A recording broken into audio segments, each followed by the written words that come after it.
станция Саларьево была открыта в 2016 году. Конечная станция находится недалеко за МКАДом.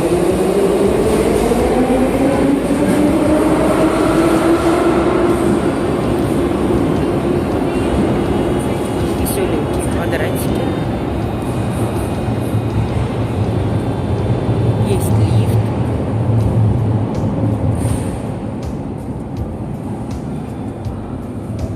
Очень интересный потолок.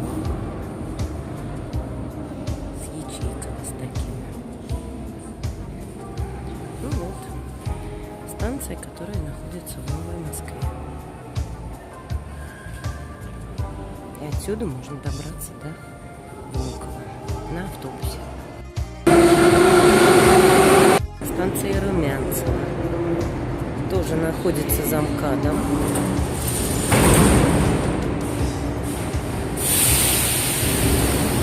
Сдвоенной колонной.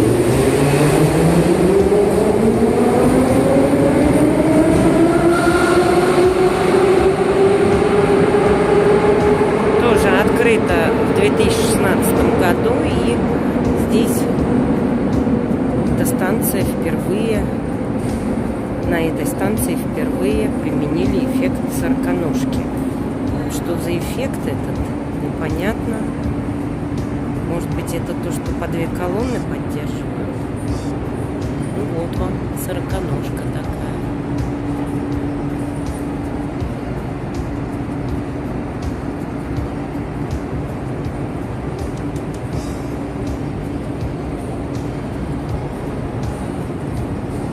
Это станция Тропарева. Она вся в таких деревьях. Станция находится в Москве, в пределах МКАДа.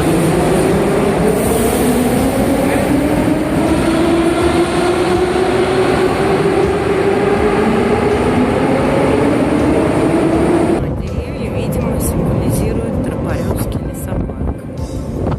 Такие светильники.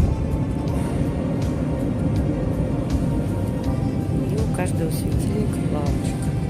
А не у каждого. Лавочка. Лавочка сделана из карельской березы.